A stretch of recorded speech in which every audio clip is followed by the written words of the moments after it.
Mari kita ikuti bersama presentasi yang saya siapkan untuk membuka bulan Rosario ini.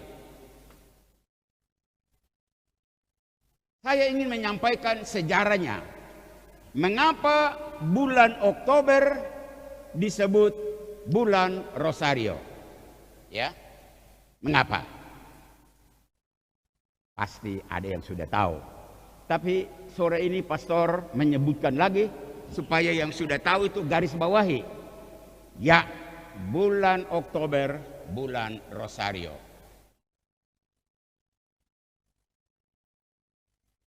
Katolik punya pelbagai model Rosario. Dan ini yang dipegang kemana-mana. Ada bahkan ditaruh di saku dan berjalan kemanapun. Rosario tetap ada di saku. Seperti pesan Bunda Maria di Fatima. Siapa yang membawa Rosario dan rajin mendoakannya akan terbebas dari segala mara bahaya. Saya paling tidak mengalaminya. Beberapa saat, beberapa kali, beberapa momen, mungkin umat sudah tahu, saya pernah begitu galau dalam perjalanan imamat, saya putuskan, saya berhenti. Tidak usah terus jadi pastor. Tapi Rosario itu membuat saya tetap merasa Bunda Maria bilang, anakku, maju terus. Maju terus. Saya ada di sampingmu. Saya punya pengalaman itu. Jadi jangan simpan Rosario di atas meja. Jangan simpan Rosario itu di lemari. Taruh di saku dan kemanapun engkau pergi. Bunda Maria biar mengikuti engkau dalam perjalanan itu. Terus yang kedua, mengapa tanggal 7 Oktober? 7 Oktober itu ada apa? Konsekrasi katedral ini. Dan ada apa dengan 7 Oktober? Itu pesta Maria Ratu Rosario. Saya dengan Bapak Uskup tidak sembarang saja memilih tanggal konsekrasi katedral. Karena kami dua berpendapat bahwa jatuh bangunnya umat menghadirkan gereja ini begitu banyak air mata dan keringat. Dan Maria ada di sana. Masih ingat doa mingguan sesudah komuni kita membaca doa pembangunan. Mama Maria punya nama disebut di sana. Bunda Maria, Bunda Yesus, doakan kami umat katedral yang saat ini sedang mengusahakan menghadirkan sebuah katedral di tanah ini. 5 tahun tiap minggu kita berdoa itu. Ya. Tanggal 7 Oktober dijadikan sebagai pesta Maria Ratu Rosario. Ini gambarnya yang sering ditampilkan. Maria Ratu Rosario seperti ini. Pesta Santa Perawan Maria Ratu Rosario.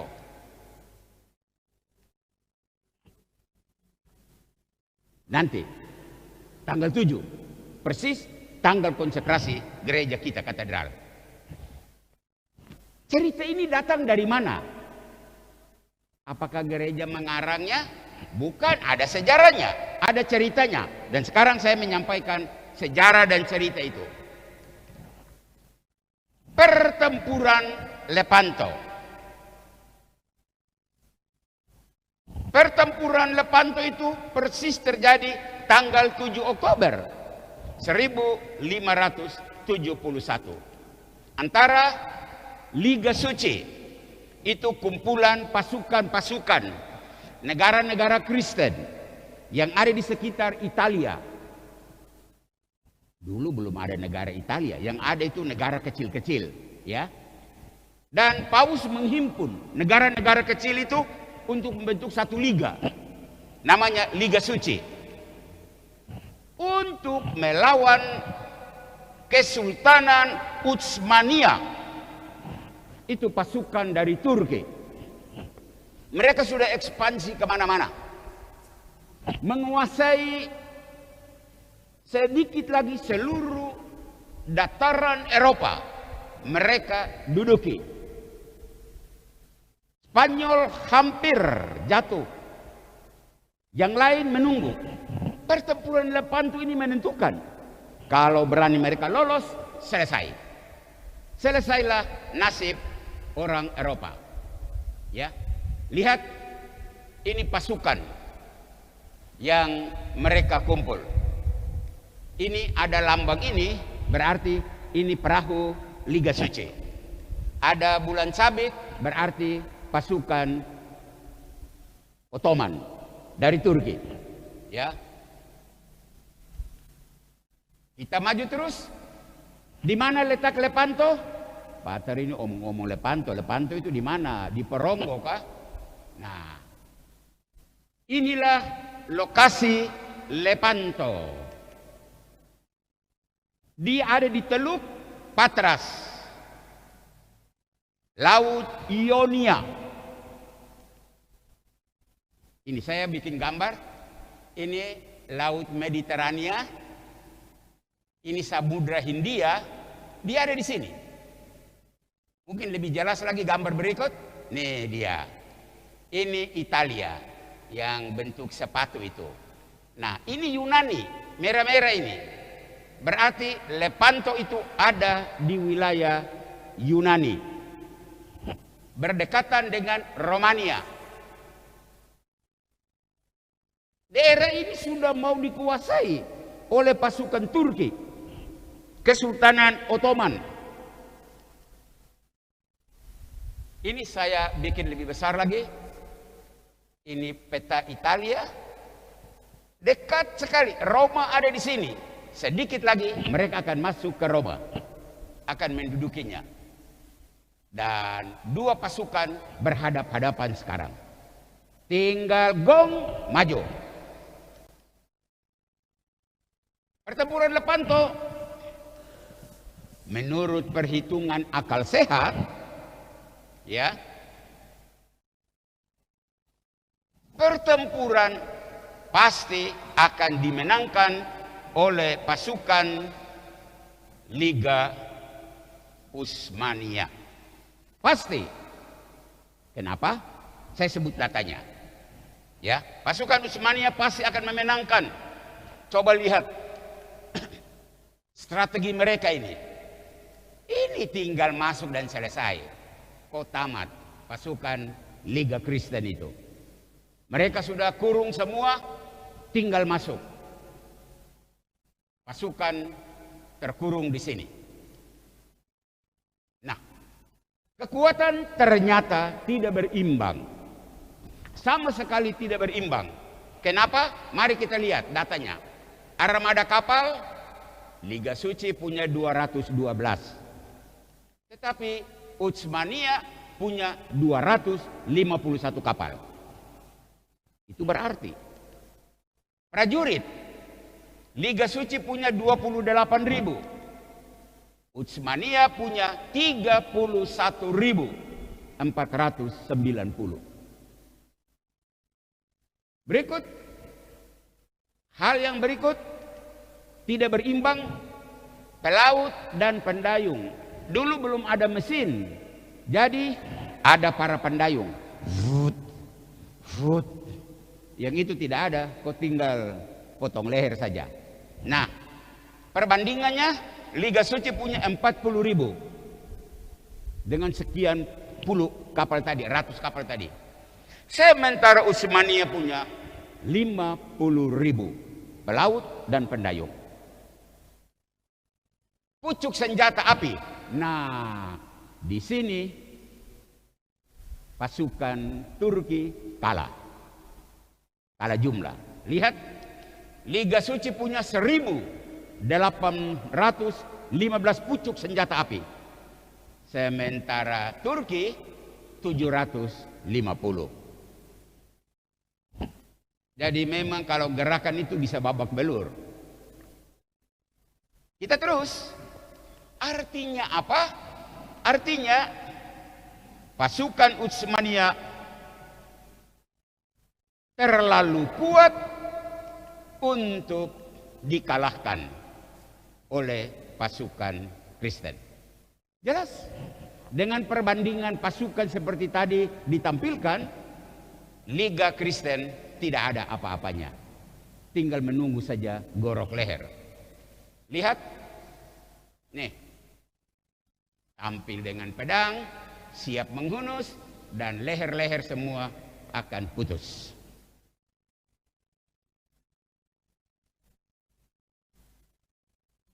Menghadapi situasi ini, syukur ada paus. Ada paus. Karena paus kalau tidak bergerak, mereka punya sasaran adalah menduduki Roma, kota abadi.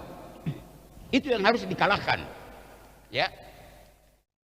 Lihat, Paus Pius kelima menggagas sebuah koalisi terdiri dari negara-negara Kristen untuk membendung ekspansi pasukan Ottoman menuju daratan. Mereka dari Mediterania. Oh, tadi peta sudah lewat ya. Tujuan akhir adalah Roma harus diduduki. Tempat Paus harus diduduki. Dan cerita selesai. Kalau tidak dihalangi, apa yang terjadi? Daratan Eropa dikuasai oleh Ottoman, seluruh kerajaan Kristen bubar, Eropa berubah warna menjadi hijau.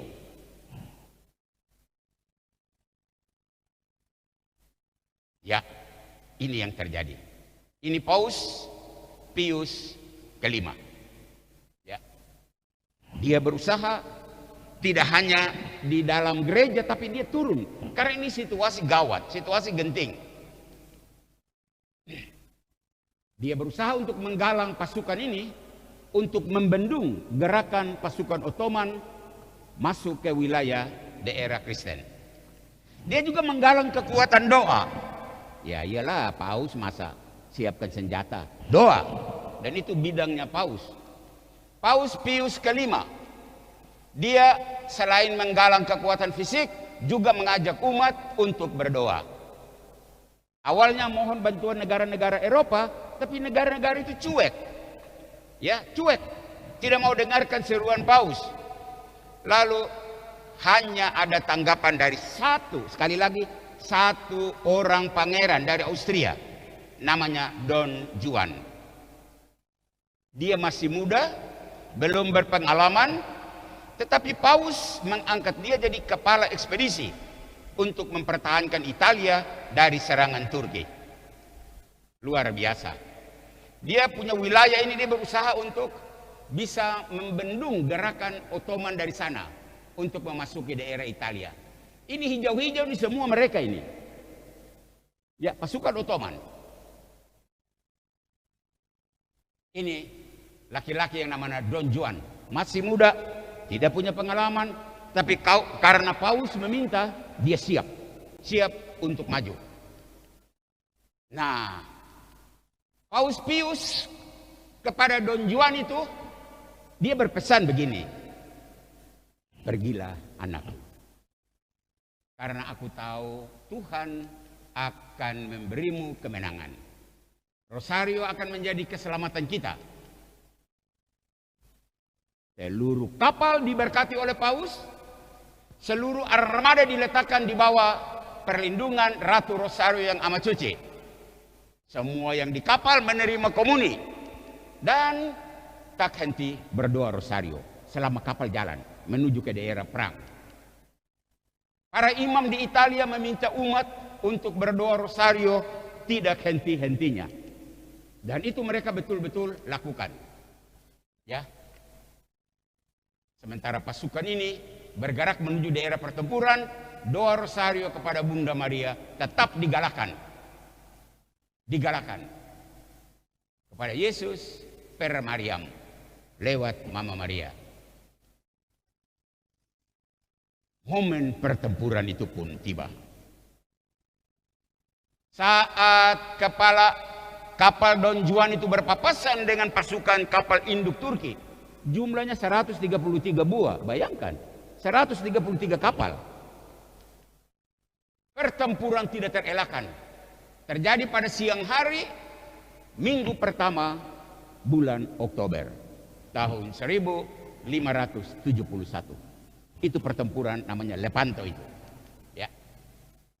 Perintah Don Juan, dia kasih perintah kepada anak buahnya, angkat senjata, pegang rosario, sambil berdoa terus dan maju. Itu perintah dari Panglima Don Juan. Satu persatu kapal musuh ditenggelamkan. Armada Don Juan tetap menyerang.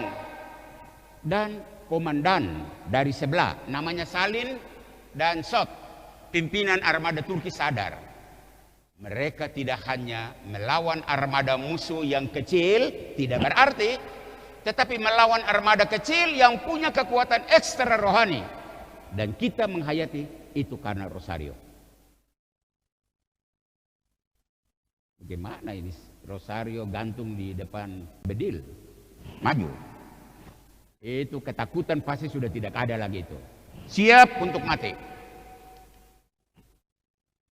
Nih lihat, bedil ada rosario yang tergantung di tangan, salib di dada, siap untuk maju. Dan ini kapal-kapal yang mereka serbu. Ya.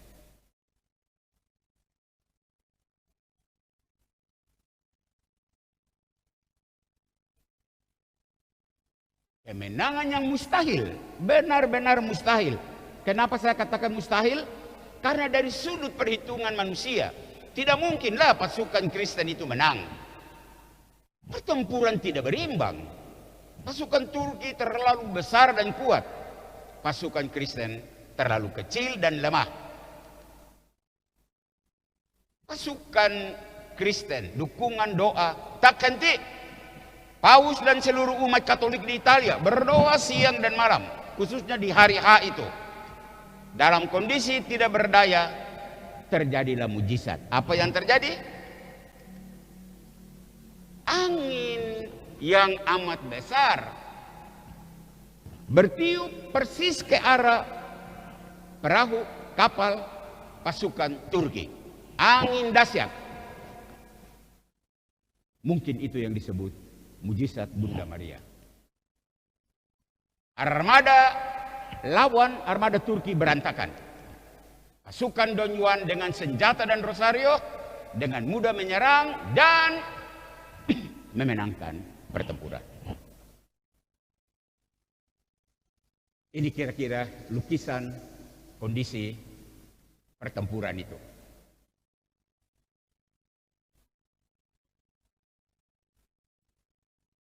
Sekarang saya menjawab pertanyaan. Mengapa Paus menetapkan, Paus Pius kelima maksudnya, dia hidup tahun 1566 sampai 1572, mengumumkan di Roma tanggal 7 Oktober, setiap tanggal 7 Oktober dipersembahkan untuk menghormati Bunda dari semua kemenangan. 7 Oktober. Setahun kemudian Paus menetapkan bahwa pesta Ratu Rosario yang amat suci dirayakan pada tanggal 7 Oktober. Semula di Eropa saja. Paus Clement IX, dia hidup tahun 1667 sampai 1669, dia mengukuhkan pesta ini bagi gereja di seluruh dunia, termasuk kita di Timika. Sedangkan Paus Leo ke-13 menetapkan seluruh bulan Oktober sebagai bulan Rosario. Ya, di gereja Katolik, Paus omong, diskusi selesai. Kita semua tunduk dan taat. Kita mengikuti keputusan Paus itu.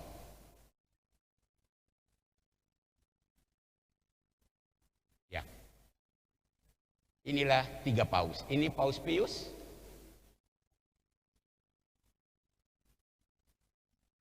Paus Irenaeus, dan Paus Gregorius. Santa Perawan Maria, Ratu Rosario. Ini ada satu doa yang ditujukan kepadanya. Begitulah akhirnya ditetapkan Maria Ratu Rosario. Kita semua mungkin punya gambar itu. Rosario, Maria Ratu Rosario. Maria Ratu Rosario. Rosario, kata rosa. Rosa itu bunga mawar. Rosario itu rangkaian dari bunga mawar. Rosario yang kita persembahkan kepada mama kita. Sampai saat ini kita semua masih berada dalam lindungan mama. Dan kita berharap ke depan keluarga-keluarga kita, kombas kita, wilayah kita, paroki kita akan tetap berada di bawah lindungan Maria Ratu Rosario.